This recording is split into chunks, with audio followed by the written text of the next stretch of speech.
Hi,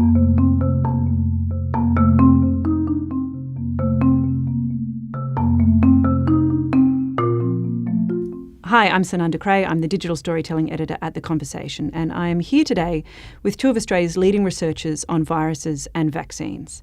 Professor Michael Wallach is a researcher in viruses and vaccines at the University of Technology, Sydney, and he's here with Dr. Lisa Sedger, an academic virologist also from UTS. Thanks very much for joining me. Today, we're asking these researchers to answer questions about coronavirus and COVID-19 from you guys, our readers and our audience. We're going to start with Dr. Sedger. Adam would like to know, how long can this virus survive in various temperatures on a surface, say a door handle or a counter at a public place? Oh, well, that's an interesting question because we hear a variety of answers. Some people say that these types of envelope viruses can exist for 2 to 3 days, but it really depends on the amount of moisture and humidity and what happens on that surface afterwards, whether it's wiped off or something. So potentially for longer than that, potentially up to a week. But with cleaning and disinfectants, etc., not very long. Mm-hmm. And what's an envelope virus? Well, viruses are basically nucleic acids, so DNA, like is in all of the cells in our body, or RNA, and then they have a protein coat. And then outside of that, they have an envelope that's made of lipids. So it's just an outer layer of the virus. And if it's made of lipids, you can imagine any kind of detergent, like when you're doing your dishes, disrupts all the lipids and the fat. That's how you get all the grease off your plates, right? So any detergent like that will disrupt the envelope of the virus and make it non-infective. So cleaning surfaces is a good way to try and eliminate an infective virus particle from, for example, door handles, surfaces, etc. Michael would like to know, if I could shrink myself down to microscopic size and watch a virus invade a cell, what would I see? Well, a virus is not like a bacteria. A bacteria is an entity all of its own, and it can replicate and make another copy of itself and grow on a nutrient source. A virus, however, is sometimes called a non-living entity because outside of a human cell, it can't replicate. It just exists as an entity. A virus is essentially just a piece of DNA, which is in the nucleus of every cell. It's what makes what our chromosomes are made of. So it's either that DNA or RNA surrounded by a protein coat, and sometimes there's also a lipid-based envelope outside of that again. The virus will somehow encounter a cell, and for respiratory viruses it's largely by us inhaling water vapour droplets. They may contain hundreds of viruses. Those viruses then will attach or be exposed to our respiratory epithelium. If the virus can actually bind to the respiratory epithelium cell, then it might get inside.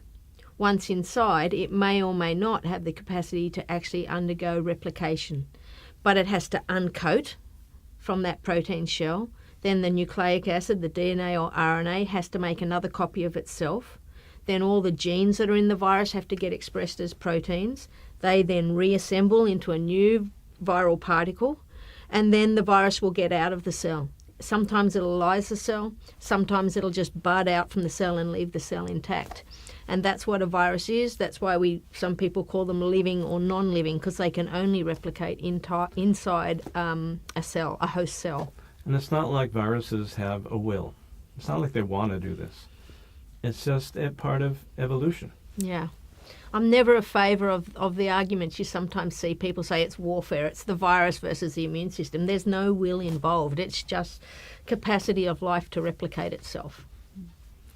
Candy would like to know, there are conflicting symptoms lists circulating on Facebook. One says it starts with a dry cough, and if your nose is running, it is not COVID-19, which I suspect is incorrect. Can we please have an accurate list? The major symptoms are, in fact, a cough and shortness of breath and fever. Yep. But it's not to say it's not possible that you'll have also upper respiratory effects. The virus goes into the lung and attaches to the alveolar cells, which are the cells that make up our air sacs and that help our breathing. And it has to get there to really cause this disease. So if there's upper respiratory involvement, which includes sneezing and a runny nose, etc., it's probably not the main effect of the virus.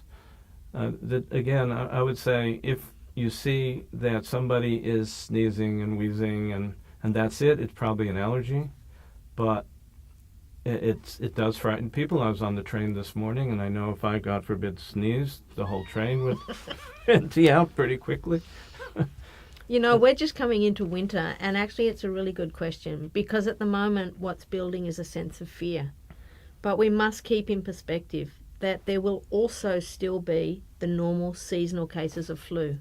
So just because somebody sneezes or has a sore throat does not mean that they've got COVID. And we need to make sure, I think it's really important that we don't stigmatise people who have symptoms, because it may not even be COVID. And we're all at risk from any respiratory tract infections, and already have been for years. That's not a new thing. We just need to keep things in perspective. And Professor Wallach, Paul would like to know, should people cancel travel plans given that this virus is already here? Does travelling make the spread worse? And that's international travel or domestic travel. So this question has come up to many different governments from around the world who've reacted very differently. Australia's been very strategic in banning travel to certain places. And of course, those places you would not want to travel to at the time when there's an outbreak, like China and Italy, Iran, etc. I was also asked the question on ABC Tasmania, should the Tasmanians restrict domestic travel to Tasmania? At the time, they had a single case. And I said to them, if you have one case, you most likely have more. You will not prevent the entry of the virus into Tasmania. But what restricting travel can do is restrict the number of people who are seeding that area with virus and make it more manageable. So it's a question of timing. As I was saying to you earlier, the cost-benefit of closing off travel has to be weighed very carefully because the economic impacts are very great. So I think it's a case-by-case basis.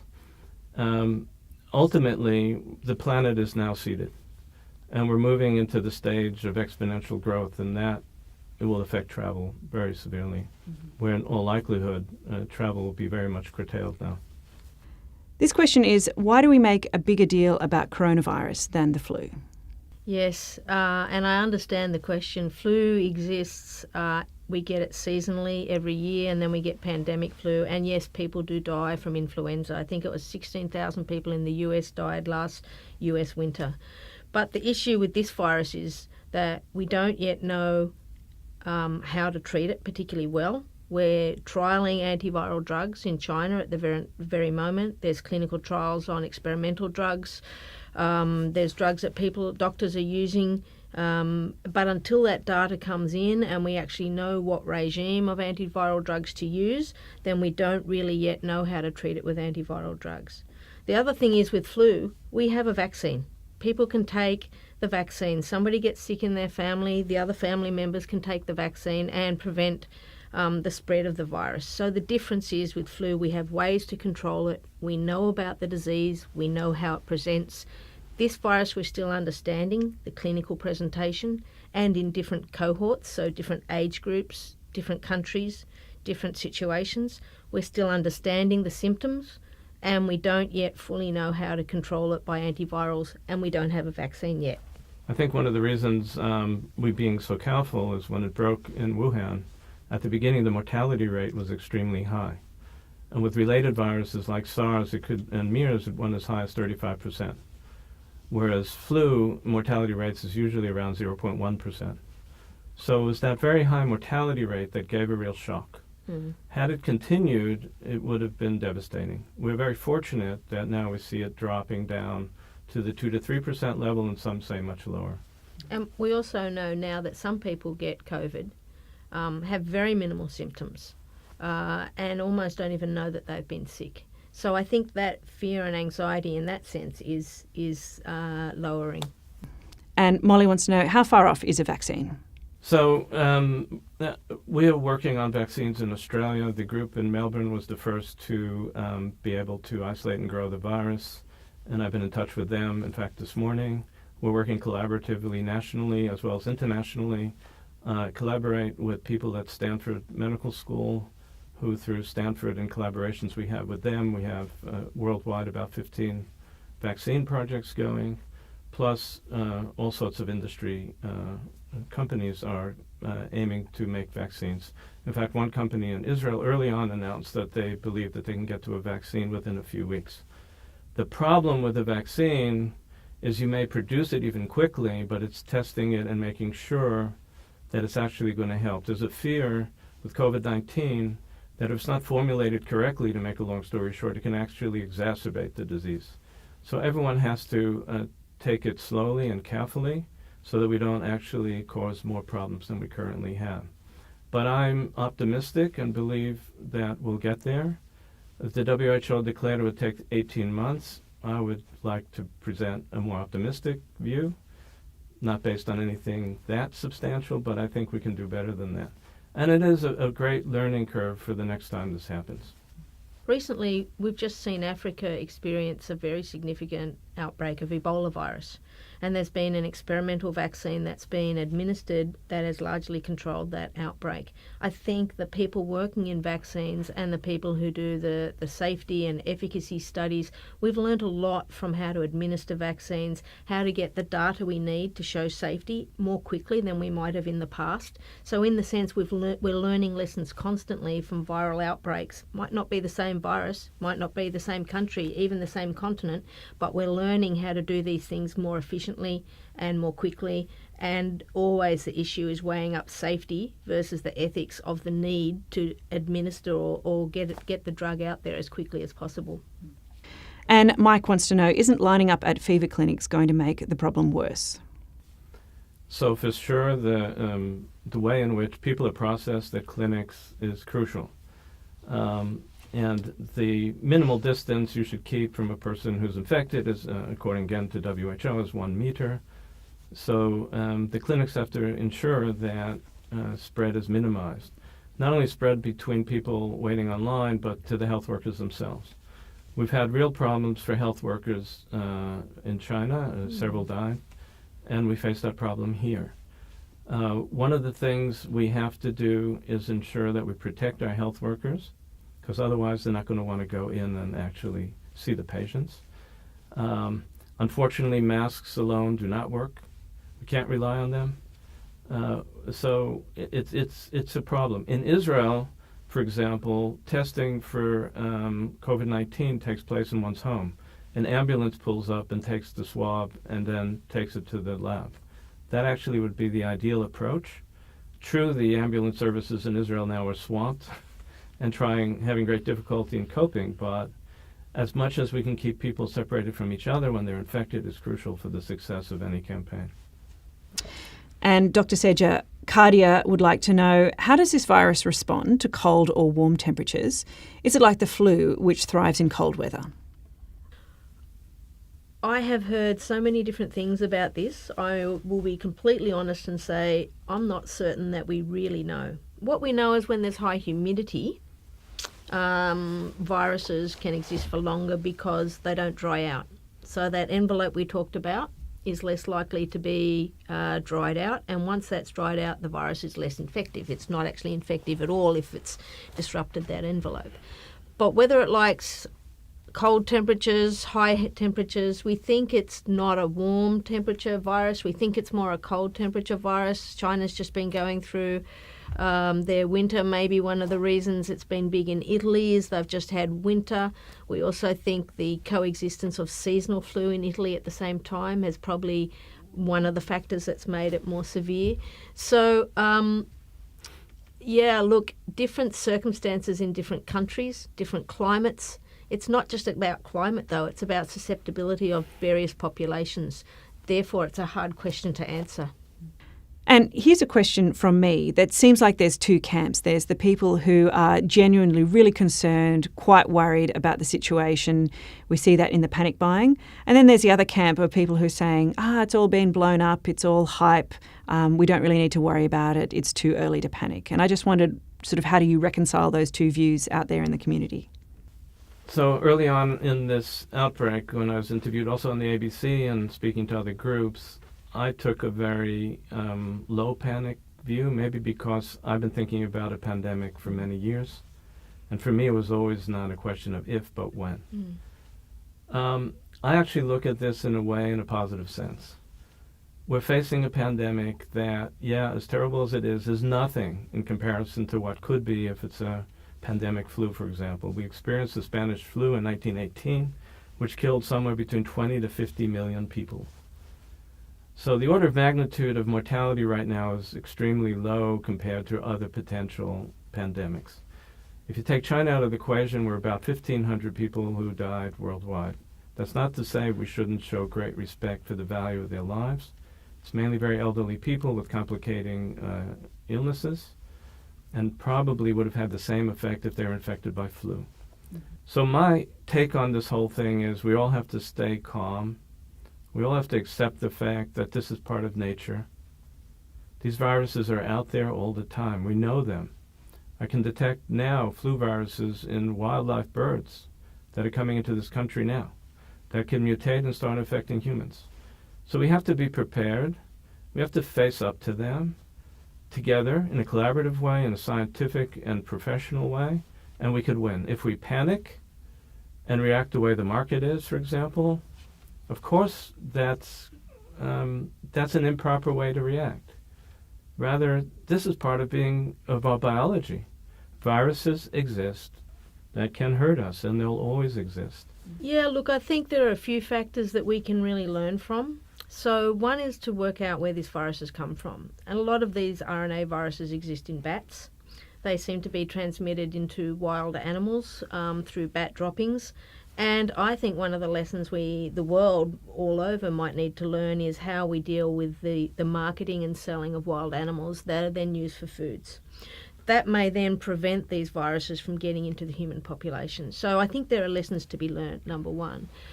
But Michael, I would disagree with you in one sense that it is maybe not as bad as pandemic flu, but on the other hand, we do have vaccines for flu, we do have antivirals, and we have a whole world that has various levels of immunity to flu and different strains of flu. Whereas this virus is entering into a naive immune population, and that's why it's so significant to start with. It may be that as our immunity at a population level increases, as a disease this will become far less significant.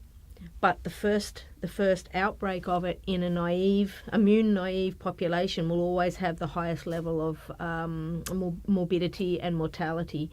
And that's where we have learned from other diseases like Ebola, as I mentioned, what we already know about flu, how we already control flu, and the development of new and novel antiviral agents will be just as effective and important, I believe, as will the development of vaccines. So I think there's a lot to learn to prevent this, or limit the severity of the outbreak.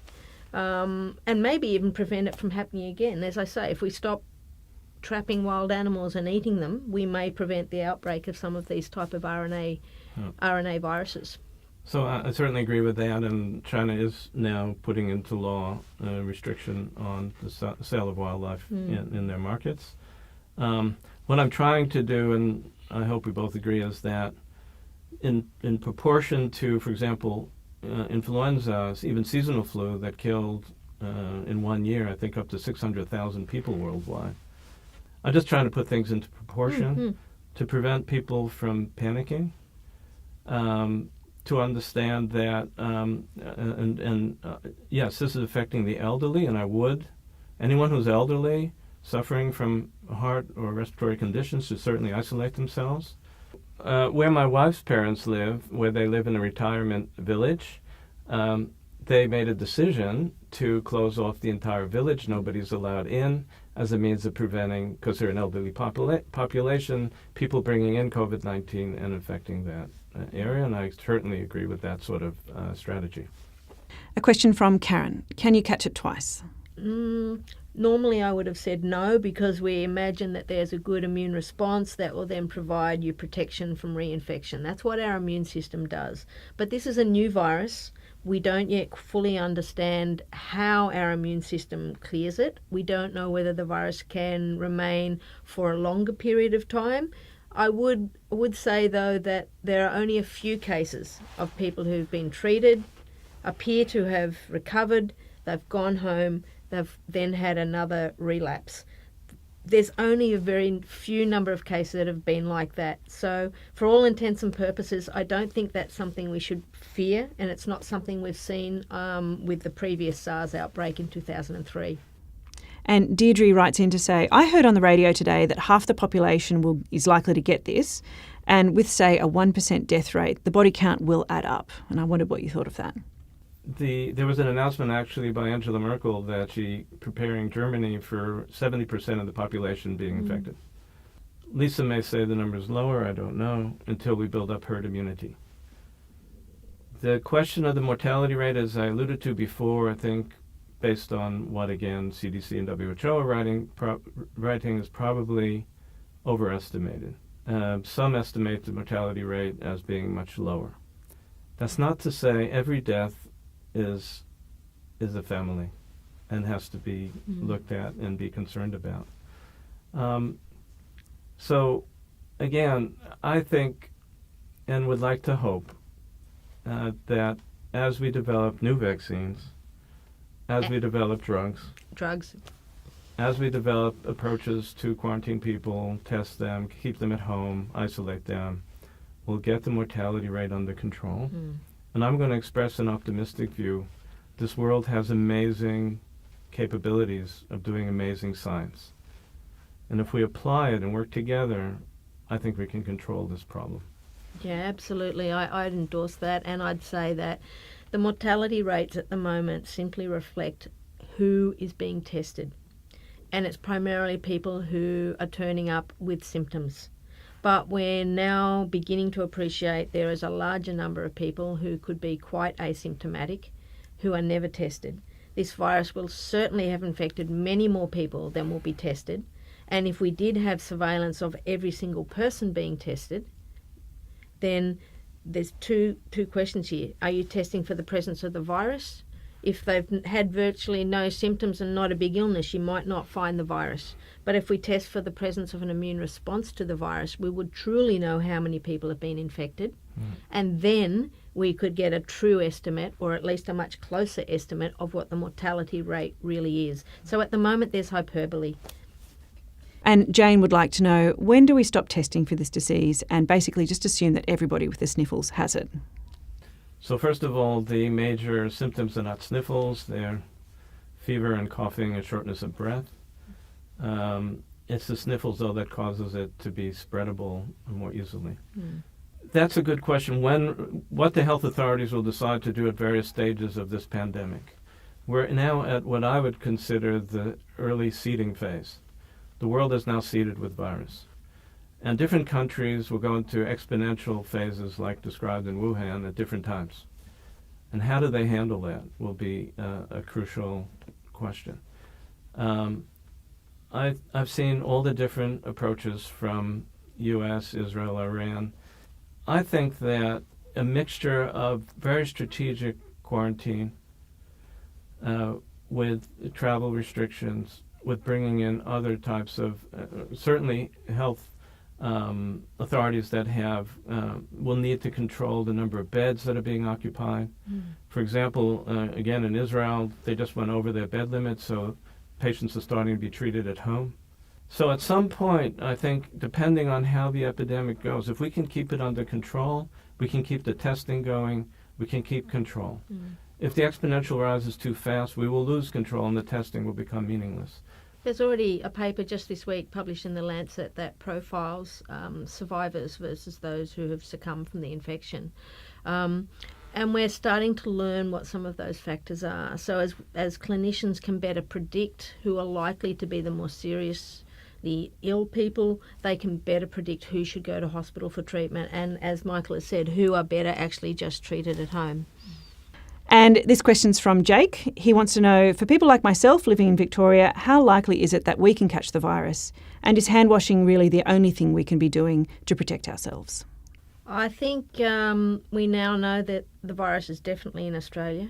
If you go to the New South Wales or Victorian Health Government websites, you can see them update the statistics daily, even less than a day. So that the truth is it's here, and it's probably in more people than we realise because we haven't tested as many people, and we now realise some people are asymptomatic or don't show classic flu-like symptoms. So it's here, and you can't say that you're not going to get sick, all right? That's the first thing to say. Second thing is, though, we can minimise what we do. Okay, so we can wash our hands constantly. We can try not to touch our face, our eyes, our ears, our nose. We've learnt, for example, even how do you dispose of a tissue when you sneeze or cough or, sneeze into your elbow. So it's just about common sense is what I think. It's no different really than protecting yourself from any respiratory virus infection, so seasonal flu or even a pandemic flu. And John would like to know, are the death rates likely to be lower in a country like Australia with lower rates of smoking than places such as China, Iran and Indonesia? Again, I think this is a little bit we have to watch and just wait and see. It's very hard to predict these things. It was intriguing that some of the highest death rates in China appeared to be men as well as just the elderly, and that might be because there's a high rate of long-term smoking, so almost like an endemic lung pathology within that community that somehow exacerbated the disease. In Australia, we may find that there are different populations that are the most at risk. So we know, for example, the virus uses a receptor to get inside of cells. That is a protein present on cardiac tissue. So people with known cardiac conditions may turn out to be at higher risk. And in a non-smoking type country, maybe people with existing heart conditions will turn out to be the most at risk. In America, we might find something quite different. What we might find is it's more socioeconomic.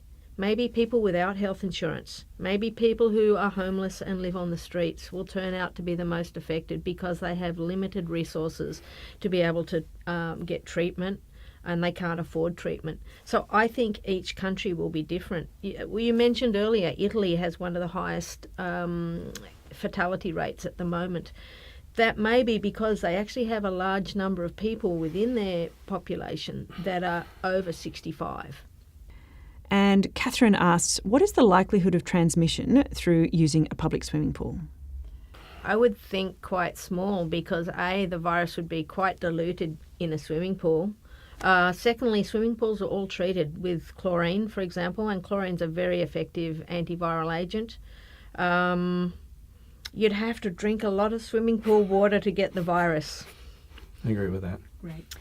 And Tim would like to know, how would quarantine work in a family? Yeah, it's interesting, isn't it? We think of quarantine as being away from work or away from public places, but really, if you have been infected, then the people in your family are as at risk as your work colleagues would be at work. Again, I think it's about just common sense. Don't share food utensils, wash your hands, don't keep touching your face and your mouth and your nose. Get rid of tissues in a nice sort of clean manner. It's about minimising transmission. Let me just add to that all the data indicates that children likely will only get very mild symptoms, if at all. Yeah. So if you're a family member and you're worried about your children, this is one time that you can be happy about this. All the results so far indicate that children aged 0 to 9, there's not been a single death. Whereas what we do know is the elderly appear to be more susceptible to a more severe disease. So that's where if I'm sick, it's better not to go and visit my grandparents. Absolutely. Or something like that. That's where quarantine within the family works in a practical sense. And Professor Wallach, this reader wants to know, once you've recovered from coronavirus, can you just go back to your normal, non-isolating life? So the current understanding, according to colleagues also in the U.S., is if you go through one infection, you're probably rendered immune against reinfection. There have been reports of cases of people getting reinfected, but the opinion that I heard so far is that it's probably a recurrence of the same infection that probably went down in terms of clinical symptoms, but the virus remained, that just came back up. It happens with the flu all the time. The question is, what should be your behavior after you go through a bout? I guess I would still be careful, which Lisa can maybe add to. It could be the virus will continue to mutate. Although, again, I was fortunately heard this morning that they're not that worried about this virus mutating at the rate that flu does. And we're hopeful that we will develop herd immunity. People who've gone through it then will be fairly safe, unless you have some immune disorder. And then it will become part of our environment, just like flu is. Yeah, I think I just want to finish with a really positive note. I mean, we live in an amazing era of medical research and science. Within a very, very short period of time, parts of the virus had been sequenced. We now track the virus in its entire sequence. We know we have clinical trials for the drugs. We have people working on vaccines. We have epidemiologists better understanding the disease susceptibility within our populations. I mean, we learn a lot from the other existing outbreaks of infectious diseases, and I remain positive that the medical and scientific community working together will be able to solve this. I'm quite confident that there's a really strong response. That's not to diminish that people have died and it's been tragic, but we live in an era where we're exposed to infectious agents, and we are getting better and better at controlling most of those infections. So I'll just add and put in a plug for a program I'm very much involved with called SPARK, working with people at Stanford. We established a program for exactly this time when there's sudden outbreaks. And the program now involves 23 countries and around 70 institutions, all working together for outbreaks of Zika, Ebola, and now coronavirus. We're now working together collaboratively like never before. We're putting our egos outside, and we're saying we have social responsibility to do better, certainly in case of a pandemic. And we're doing it, and we're very proud to be able to say we have 15 projects going on now collaboratively that we just formed over the past 2 weeks, together with our colleagues all over the world. I also believe in a very bright future. All right. Well, thank you very much for joining us today. You're welcome. Pleasure.